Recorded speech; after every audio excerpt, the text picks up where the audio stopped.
grandmothers. They were lawmakers, doctors, political leaders, farmers, and artists. We have a great path to follow. Grandmothers, know that the strong spirit and the wisdom of our women is not lost. Your gifts remain deep in all our souls. Sisters, think what we owe our grandmothers and follow in their footsteps. Take back the power that may have slipped away.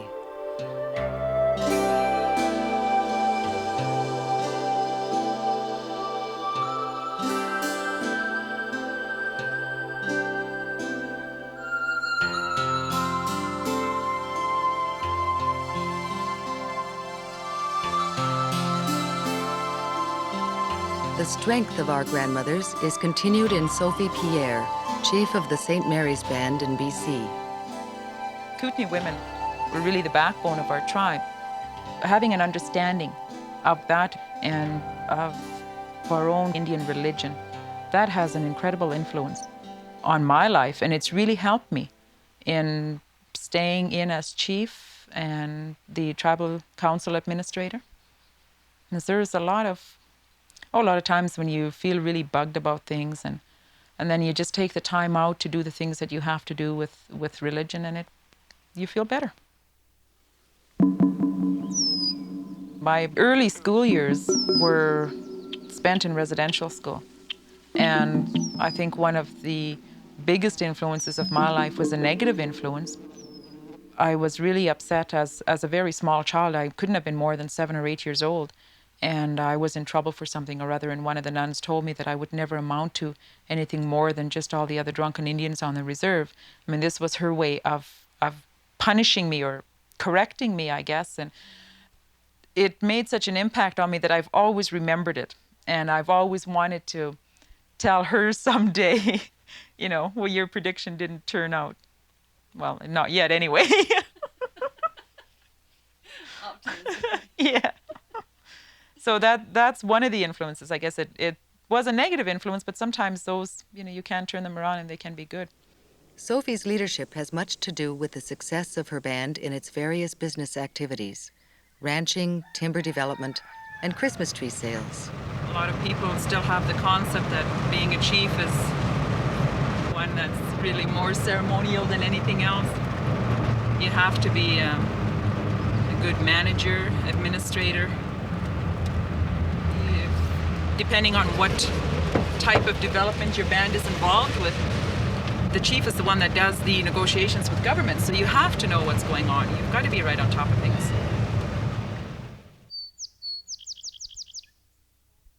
I don't expect that we're going to have total cooperation from the province, with this endeavor. When I was 16, I was fortunate enough to start on a work program in a drugstore, using the cash and keeping the stock. We should try to keep it as competitive. Then I got a full-time job with the band as band secretary and worked there for a while, then started working as band manager. At one point I began to feel that I really needed more training, especially in business management. So I took business administration for 2 years, then I ran for chief, and I've been chief since. That's a good idea. I think that our 2 high school graduates should be honored first. Catherine Casimir and Andrea Alexander, could you come forward, please? At graduation each year, the band celebrates the achievements of the students. Sophie sees this as central to the development of the whole community. For your record of initiative in graduating, we're really proud of you. And Kathy. Andrea. Thank you. Your set graduation, we're really proud of you. And there you go, a little keepsake from us. Big hand for them. We've got 2 graduates. We've got 2 graduates this year. Next year we're looking at 4, the year after that 6, and then 12. Pretty soon we're going to have that whole memorial arena will be full of Indian graduates, right?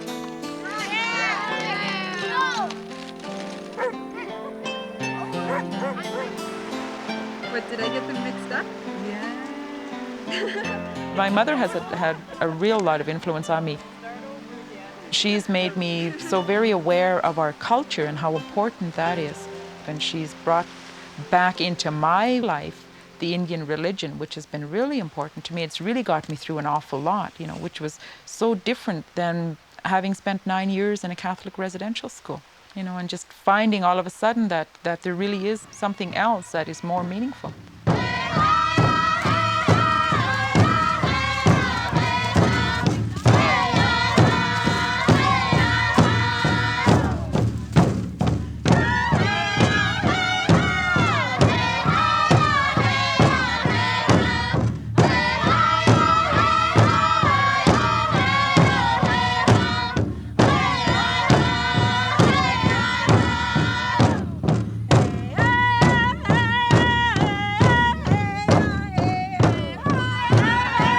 We all come from a tribe. We all have a culture, a language, and we've all got people that are willing to teach the young people that. So know who you are and feel good about that. Don't let negative influences, you know, from the outside get you down.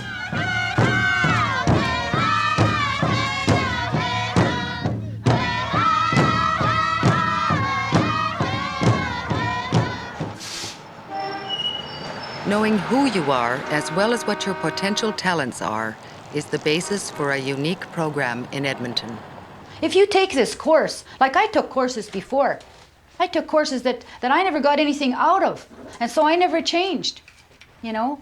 And so all of a sudden, when something like this clicked for me, well, naturally, I'm going to teach this because it worked for me, and I'm going to try it out on you, and you tell me it works for you, so there we are, eh? Right? Lucille McLeod teaches courses that prepare women for employment.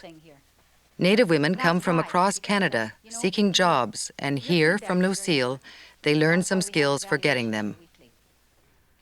I came in from a northern community to the city at many different times, maybe hoping to get something, but knowing that I wouldn't look because I didn't have the shred of confidence in my abilities. I took jobs like babysitting and housework, and this is where I stayed, not happily, but I did this, okay? And just in order to keep a little bit of self-respect. I was the kind of person that if I made an appointment for a job interview, I never kept the appointment. Even I never kept too many appointments at all, you know? And so this was the story of my life, but I wasn't happy with it. We are not taught to compete, and so we don't know how really to sell ourselves in the employment field. If we're going to grow or if we're going to change, we have to first of all become aware of ourselves. We have to start looking inside. Then we have to start looking at the image that we have of ourselves. And oftentimes we have a low self-image. So we have to work on it so that we have a positive self-image, right? The value of the program is measured by the students themselves. Many times I used to think, oh, I can't do that. You know, maybe I'm not good for nothing, you know.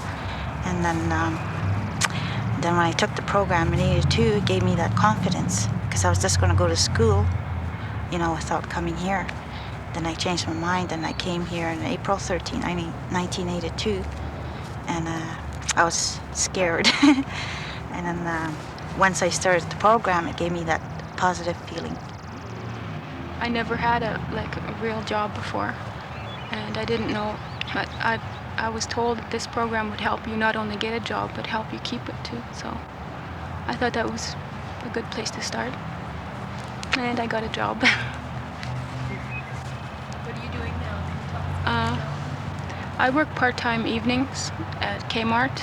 I was a cashier when I started, and I got promoted last year to a supervisor. And right now I'm going to school full-time during the day, and I work evenings at Kmart. You know, I don't have a university degree. Didn't graduate from high school. I can do certain things, but I have to be realistic. Right now I don't have that. So I'm going to be happy with what I've got, and I'm going to give it all I have. I'm just like a preacher. I'm almost like an evangelist. I'm obsessed with the idea of getting this across, that we can raise ourselves up. We have the potential, once we take our power and our decision-making power back and put it back where it belongs, instead of giving our power away to all of these people who are so willing to help us, but we need to help ourselves. In the North, more and more Native people are taking their political power back. One of those in the forefront is Margaret Joe, the first Native woman to become a Yukon government minister. Groups and concerned people, individuals from this government. Getting to where she is hasn't always been easy for Margaret. When I first started going to meetings way back in the early 70s, it was very difficult to speak out. I was always amazed at people that would get up and speak their mind and say what they thought, and it just, you know, it was just great to watch them. And I would sit there and sort of, I guess if you got angry enough about something, then you would, you know, you'd find yourself speaking out at it. And I guess over the years you become very confident about what you're doing, but you certainly have to work at speaking in public. It's not the easiest thing to do. You have the approval of this whole house. My first job was dishwashing. I think I was 15 or 16 years old. Later on, when I decided that I was very smart and didn't need to go to school anymore, I quit and went back to that job. I went to work in a hospital, an Indian hospital. The nursing and all of the administrative staff were white, of course, because none of us had those qualifications, and we did the housekeeping, the kitchen work, the laundry work, and I did that for a lot of years. I really didn't think too much about the future until years later, when I was divorced and had a couple of kids and was trying to decide what I was going to do, because I couldn't see myself working in the laundry for the rest of my life. I went back to school, took my training in practical nursing, trying to care for two young kids and going to school. It was quite difficult, but I never once thought about quitting. I had to finish it, and I did. Two communities, Native and non-Native, live in Margaret's riding.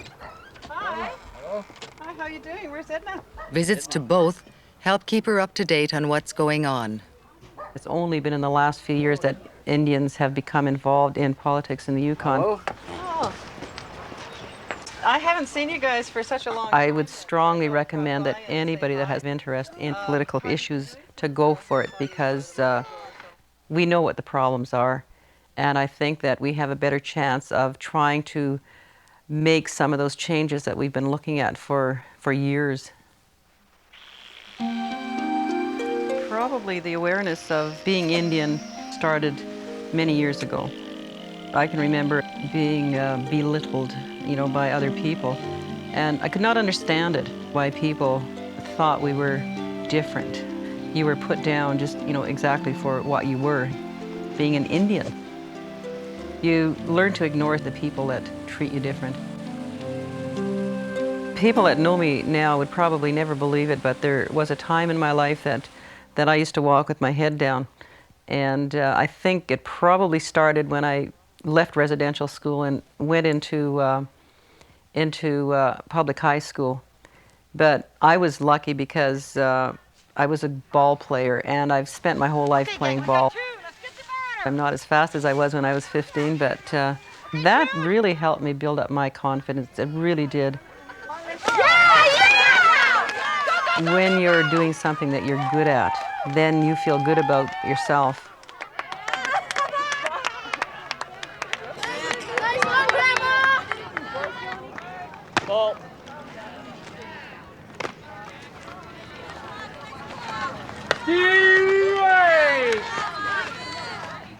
What I would tell young Indian women is that you can't go out there and expect somebody to give you something.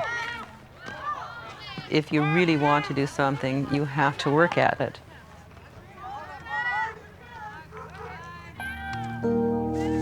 I can look 10, 15 years ahead when Indian women are doing all kinds of important jobs. We're moving ahead, and I think that we're just starting.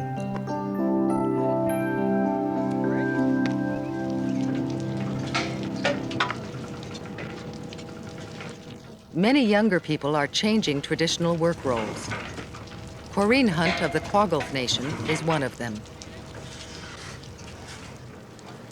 I'm working on a fishing boat, a commercial fishing boat on the coast here.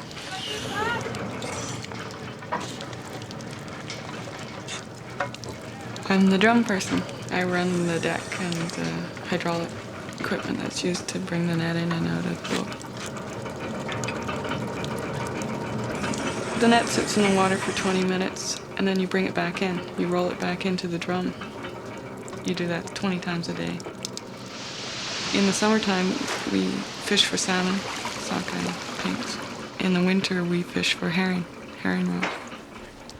It requires a lot of physical strength, but you can learn techniques in pulling or pushing or any kind of job, any physical job a woman can do if they build up enough muscle strength, and you do that through the season.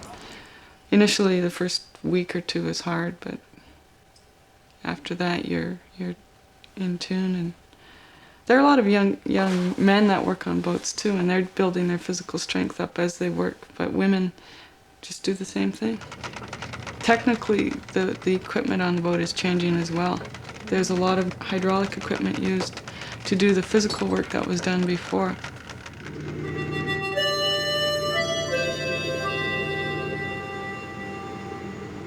When I was offered a job on the boat, it was as a cook inside.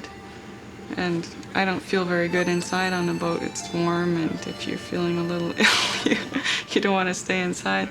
So I told him I'd work only if I could work outside on the deck.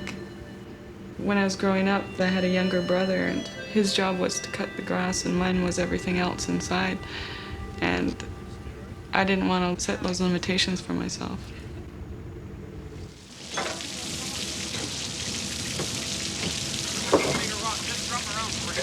A lot of women on the boats, they only work inside. Their job is limited.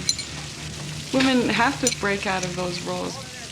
Women first have to conceive of the idea that they can do it, that they can go out and if they find something interesting, if they want to fly a plane, if they want to work on a boat, then that should be it. That's what they should strive for.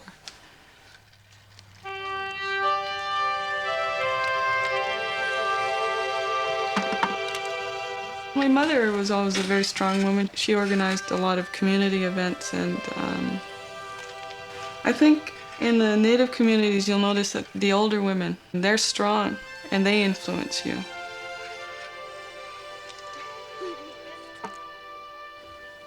I'm studying anthropology because I think it helps you to understand your own culture.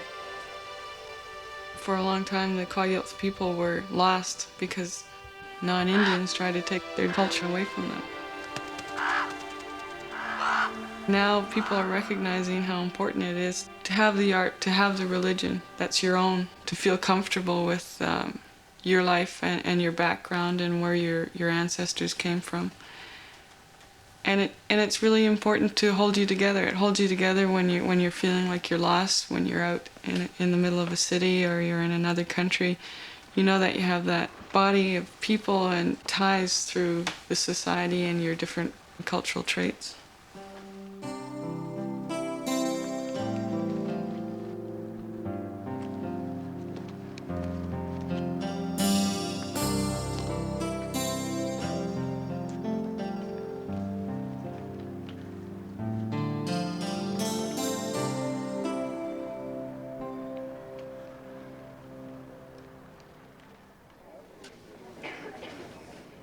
Let me say that Indian people and the Parliamentary Task Force see self-government not only as desirable, but as necessary and totally within the realm of the possible. Roberta Jameson speaks to a university conference in Montreal. And how?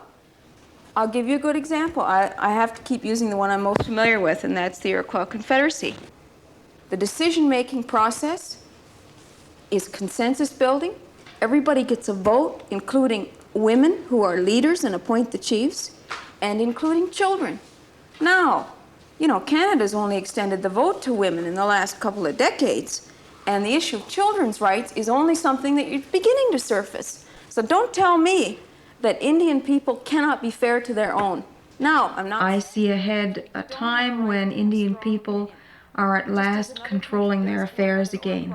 And I'm interested in making that happen, whether it's as a leader or as someone who tries to get cooperation amongst the governments that are outside the communities along with the ones that are inside the communities. That's where I see my role. Roberta has the distinction of being Canada's first Native woman lawyer. She traveled throughout Canada as a member of the Penner Commission on Native Self-Government. Roberta was born and still lives in Canada's largest Indian community, the Six Nations Reserve in Ontario.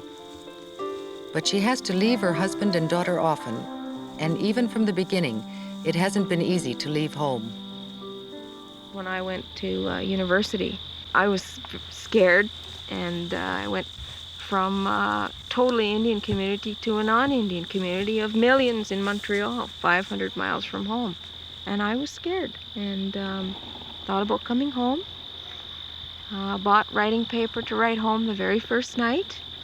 And the thing that really, I think, kept me there and kept my strength, my head together, was meeting other Indian women. The fact that we shared a lot of things. Humor, I think, was probably the most important thing to us. We could laugh at one another and at ourselves, even though we didn't know one another before we met in Montreal. I always knew I didn't want to live anywhere else but in my reserve. That's where I feel most secure. That's where I feel a sense of obligation. And so when I went away to school, those are things that were very much in my mind, preparing myself to come back to the community. I know there are a lot of young people, young Indian women today, that face, or they think they face a life that doesn't hold too many opportunities for them. They might live in a community where the unemployment is very high, few people work, suicide rate is high, alcoholism is rampant, and I think that they might feel pretty hopeless, and that what can they do? What role can they play? And I think what we need most for our children is they've got to realize that they can do anything and they can be anything. The very fact that Indian people have survived into this century is a real testimony to our strength. Sometimes make a paint from it, but then they would eat it inside.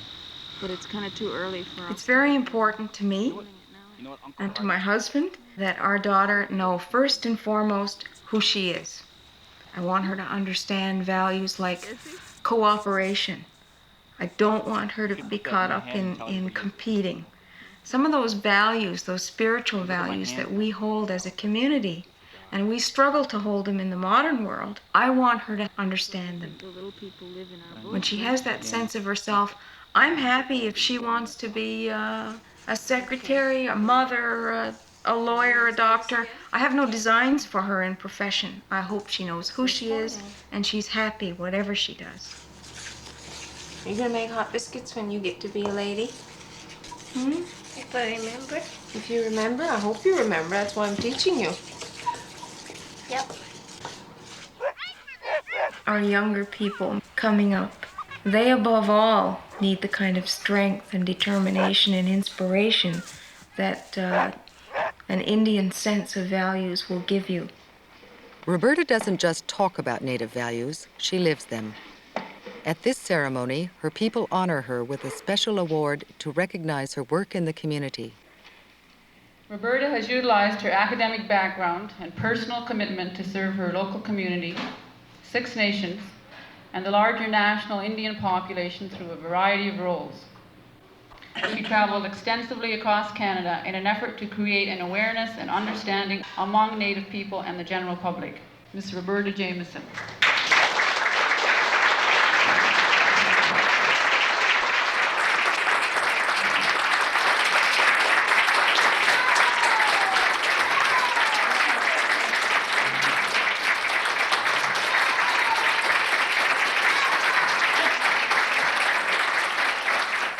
It doesn't seem to be enough to stand and say thank you for some reason. So I would like to thank you in this way. With great humility, I accept this award and its symbolism, the circle of life, of which women form the center, is something in which I have great belief. I would like to dedicate this award to all those Indian women, to the Cree lady who dries her moose, to the Ojibwe woman who is drying her fish tonight, to the Indian writer who has received her first rejection notice in the mail, and to the Indian artist who is struggling with her latest piece. To all the grandmothers to whom we owe the debt for the fact that we have kept our culture, and to the Creator for the spirit that lies within us all.